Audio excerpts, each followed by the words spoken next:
श्री शिवाय नमस्तुभ्यम। हर हर महादेव। दोस्तों, आप सबको पता है कल है अमावस्या का दिन और ये बहुत बड़ी अमावस्या मानी जाती है जिसका नाम है मौनी अमावस्या। आपको मौनी अमावस्या के दिन स्वधा वाला उपाय करना है। अगर आपके घर में काफी सारे दोष हैं, उन दोषों की वजह से परिवार की उन्नति नहीं हो रही है, समस्या पे समस्या चलती हुई आ रही है, आपके कार्य नहीं बन रहे हैं, सारे कार्य अटक रहे हैं ना, तो घर की सारी के लिए सिर्फ एक उपाय कीजिएगा, मौनी सुधा वाला उपाय, जो आपको एक चावल से करना होगा। आपकी घर की जितनी भी समस्याएं होंगी वो सारी खत्म हो जाएंगी। पूज्य गुरु जी की कथा से सुनकर के और समझकर के पूरे उपाय को बड़ी ही विस्तार से बताऊंगा, परंतु उससे पहले आप सबसे छोटी सी प्रार्थना की, जो लोग पहली बार आए हैं चैनल को सब्सक्राइब जरूर कीजिएगा और वीडियो को लाइक करके देवादिदेव महादेव जी का कोई सा भी प्यारा नाम कमेंट बॉक्स में लिखना बिल्कुल मत भूलिएगा। इस पूरे वीडियो में 3 महाउपायों के बारे में बात करेंगे जो कि आपकी अलग अलग कामना पूर्ति के लिए सिद्ध होंगे। इसी के साथ में जो श्वधा वाला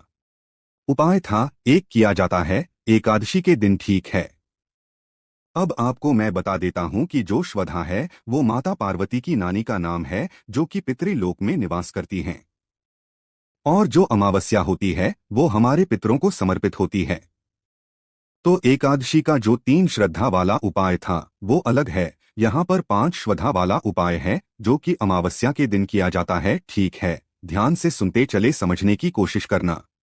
सबसे पहले बात करते हैं पहले वाले उपाय की, जो कि होगा 5 बार श्रद्धा वाला उपाय। ये किस लिए करना है? देखिए, अगर आपके घर में आपको लगता है कि कोई पितृदोष चल रहा है, किसी पंडित ने कह दिया, पूज्य गुरु जी ने कथा में बताया कि आपने पूछा तो किसी पंडित ने कह दिया कि आपके घर में पितृदोष है, या फिर किसी को आपको काल सर्प दोष है जिसकी वजह से आपके कार्य नहीं बन रहे हैं, सारे कार्य अटक रहे हैं, घर में किसी की उन्नति नहीं हो रही है, एक के बाद एक समस्या पे चलती हुई आ रही है, कुछ भी अच्छा नहीं चल रहा है ना आपके जीवन में, तो कुछ मत करना जो अमावस्या पड़े। और ये तो मौनी अमावस्या है, इस वाले उपाय को कर लेना, आपके घर के सारे दोष खत्म हो जाएंगे, परिवार की उन्नति होना स्टार्ट हो जाएगी, घर में धन की आवक भी आना शुरू हो जाएगी। इसके लिए आपको चाहिए क्या? देखिए, अमावस्या के दिन आपको चाहिए होगा मात्र एक चावल का दाना, जो कहीं से भी खंडित टूटा फूटा ना हो। ये चीज ध्यान रखना, बिल्कुल अक्षत लेना है ना, तो एक चावल का दाना ले लेना अमावस्या के दिन। जब आप सुबह या शाम जब भी आपको समय मिले, आपको क्या करना है, इस चावल के दाने को अपने दाहिने हाथ की हथेली पर रख लेना, ठीक है। इस चावल के दाने को आपने अपने दाहिने हाथ की हथेली पर रख लिया, और हथेली पर रखने के पश्चात आपके घर में जहाँ पर भी पानी पीने का स्थान है, ये जो पानी पीने का स्थान होता है आपके पितरों का स्थान होता है, चाहे आपके घर में घड़ा रखा हुआ रहे, कोई मटका रखा हुआ रहे, अगर ये नहीं है, आजकल मॉडर्न है, तो आपके घर में जो रो सिस्टम लगा हुआ रहता है ना, आपको वहां पर जाना है, अपने पितरों का स्मरण करना है, और इस घड़े से या फिर उस रो सिस्टम से आपको अपनी हथेली टच करवा देनी है। आपकी हथेली में वो एक चावल का आखाड़ा रहना चाहिए, अपने पितरों का स्मरण करना, अपनी कामना करना, और कामना करने के पश्चात इस चावल को लेकर के आपको अपने पूरे घर में है ना, पूरे घर में हर एक कमरे में आपको इसे देना है। घुमा देने के पश्चात अपने पितरों का स्मरण करके एक लोटा शुद्ध जल अपने घर का और एक दीपक आपको तैयार करना होगा। इस एक दीपक को लेकर के आपको चले जाना होगा, कहाँ पर? महादेव जी के मंदिर शिवलिंग के पास में।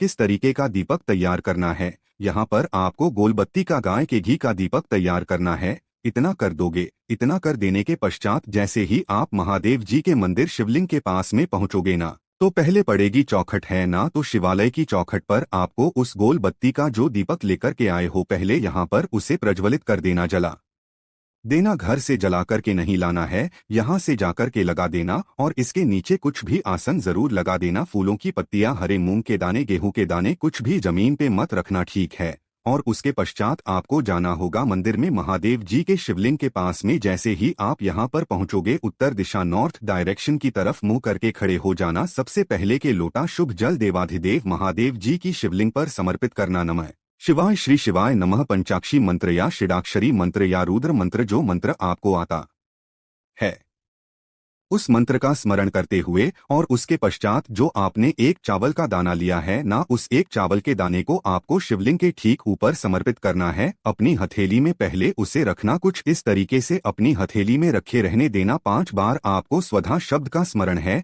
कैसे? स्वधा स्वधा स्वधा स्वधा स्वधा। ऐसे 5 बार आपको अपने मन में स्मरण करके अपना नाम और गोत्र बोल करके कामना कह करके इस एक चावल के दाने को शिवलिंग के ठीक ऊपर समर्पित करके आ जाना।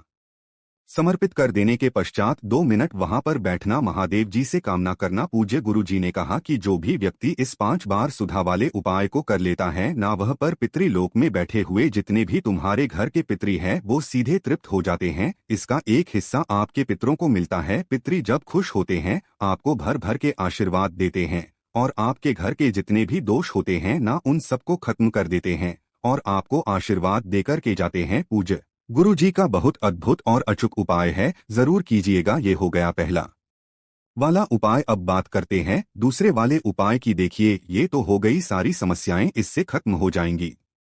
अब जो दूसरा वाला उपाय है ना, ये उन लोगों को करना है जिन्हें ऐसा लगता है कि उनकी किस्मत बहुत ज्यादा खराब है।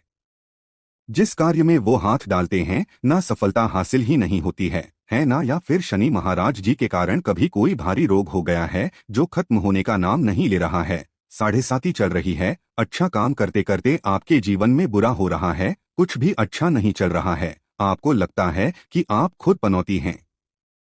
तब आपको किस अमावस्या के दिन इस वाले उपाय को करना? आपको उस अमावस्या के दिन सुबह के समय किसी भी पीपल के पेड़ के पास में जाना और पीपल के पेड़ की ये जो छाल होती है ना, इसकी थोड़ी सी छाल आपको घर पे लेकर के आ जानी है। निकाल करके ले आना और इसको पीस करके छान करके और अच्छे से इसका चंदन बना लेना है। ये जो पाउडर होता है ना, इस तरीके से चंदन निकाल लेना। पीपल की छाल का चंदन ठीक है।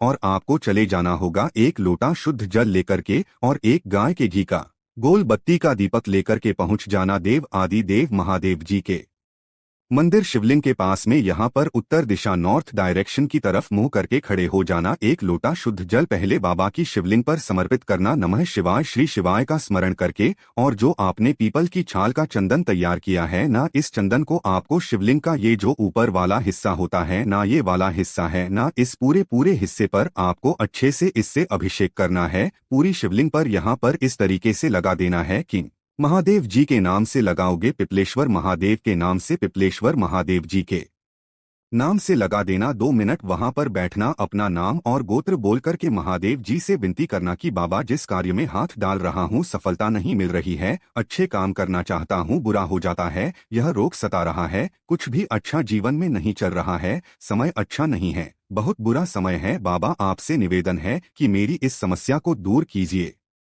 अपनी कामना करके और इस शिवलिंग पर लगा हुआ जो पीपल की छाल का चंदन है ना, इसे आपको निकाल लेना है। शिवलिंग को देखते हुए उसी वक्त आपको इस चंदन की एक बिंदी अपने कंठ पर, दूसरी अपने मस्तक पर और तीसरी अपने हृदय पर, इसे लगाकर के बाकी के चंदन को लेकर के आपको अपने घर चले जाना है। और जब भी आप घर बाहर निकले, इन तीनों जगह पर इस चंदन का आपको क्या करना है, एक एक तिलक लगा करके घर से बाहर निकलना है। देखिएगा मेरा बाबा हाथ पकड़ लेगा, आपकी नया पार लगा देगा। उसी वक्त से आप जो समय होगा वो आपके पक्ष में होगा। लेकिन जब आप जाएंगे तो जाते समय शिवालय की जो चौखट होगी उस पर एक दीपक यानी कि रोशनी करके जरूर जाएगा। बाबा आपके जीवन में रोशनी कर देगा। पूज्य गुरुजी का बहुत ही अद्भुत और अचूक उपाय है, जरूर कीजिएगा। अब कर लेते हैं तीसरे वाले उपाय की, तो ध्यान से सुनना किस तरीके से करना होगा। तीसरा वाला उपाय किन लोगों को करना है? देखिए, अगर आपको अपने घर में वंश की वृद्धि करनी है, देखिए वंश वृद्धि का ये सबसे अद्भुत और अचूक उपाय है जो कि अमावस्या के दिन किया जाता है। वंश की वृद्धि यानी कि वंश को आगे बढ़ाने के लिए, वंश आगे बढ़ाने के लिए आपको ये वाला उपाय किया जाता है जो कि अमावस्या के दिन किया जाता है ना। आपको क्या करना है से सुनिएगा। पूज्य गुरुजी ने कहा कि अगर इस वाले उपाय को आपके घर की स्त्री, जैसे बहू हो गई, बेटी हो गई या फिर माता हो गई, वो करेंगी ना, तो इसी का जो फल होता है वो उन्हें 100 गुना प्रदान होता है। और जितने भी आपके पितृ होते हैं ना, वो आपके घर की स्त्रियों को दोनों हाथों से आशीर्वाद लुटाते हैं, उनकी गोद भरते हैं। देखिए करना क्या होगा। अमावस्या के दिन आपको एक दीपक तैयार करना है।